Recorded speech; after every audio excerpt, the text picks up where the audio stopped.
Marekani na Israel wameanzisha mashambulizi dhidi ya Iran tarehe 28 mwezi wa pili mwaka huu.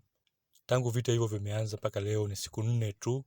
Iran imechukua hatua mbalimbali za kujibu mashambulizi hayo ikitumia drone za Shahidi na makombora ya masafa mafupi na ya kati. Iran imeshambulia mataifa mengi ya Ghuba ikiwemo UAE, Dubai na Qatar, Saudi Arabia, Kuwait, Iraq, Jordan, Oman, Bahrain na Syria, lakini pia wameshambulia Israel. Katika video hii tunataka tuangalie madhara ambayo tayari yameshaikumba Marekani. Tayari kuna vifo 9 vya wanajeshi wa Marekani. Vifo hivi vingi vimetokea katika nchi ya Kuwait baada ya kambi moja ya Marekani kushambuliwa na drone ya Shahid. Lakini pia kuna majeruhi 23 ambapo katika hao 18 wamejeruhiwa vibaya sana na hao 15 wapo katika hali ya kawaida. Kuna ripoti zinazosema kwamba mpaka dakika hii vifo ni 200 kwa wanajeshi wa Marekani, lakini hizo ni ripoti za kutoka upande wa Iran na hazijathibitishwa. Tayari Marekani imepoteza ndege 3 za kivita aina ya F-15. Ndege hizi huendeshwa na marubani wawili, hivyo jumla marubani 6 wamedondoka katika nchi ya Kuwait. Marekani inatoa madai ya kwamba ndege hizo zimedunguliwa kimakosa na jeshi la Kuwait, huku Iran nayo ikitoa madai ya kwamba waliweza kudungua ndege moja ya Marekani.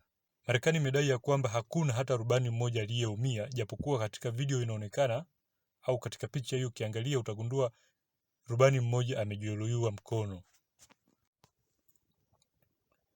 Iran wamedai ya kwamba wameweza kuharibu rada mbalimbali za Marekani.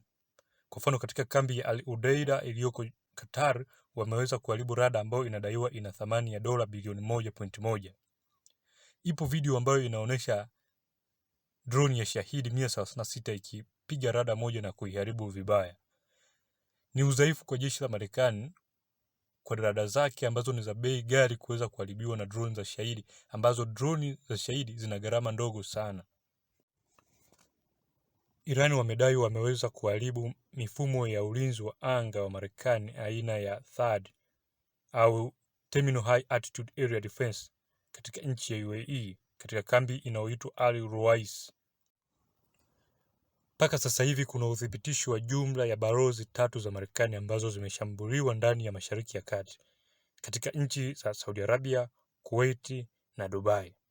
Pia zipo balozi mbalimbali ambazo zimefungwa ikiwemo katika nchi za Bahrain, Jordan, Kuwait na Qatar. Hili ni pigo kubwa sana kwa Marekani kwa sababu inaharibu swala la kidiplomasia na mahusiano kati ya Marekani na nchi ambazo zimefunga balozi zake. Pia kuna madai ya kwamba Iran wameshambulia meli inayobeba ndege za kivita ya Abraham Lincoln. Madai hayo yamepingwa na jeshi la Marekani. Irani inatimiza kile ambacho ilikisema kwamba itatoa pigo kali sana kwa Marekani safari hii endapo itashambuliwa. Kwa nini Marekani inashambuliwa sana kipindi kama hiki? Ni kwa sababu Irani imeona hakuna namna ambayo Israeli anaweza akaanzisha vita bila msaada wa Marekani. Hivyo imeamua kuipa pigo kikubwa sana Marekani ili isije tena ikajaribu kutoa msaada kwa Israeli.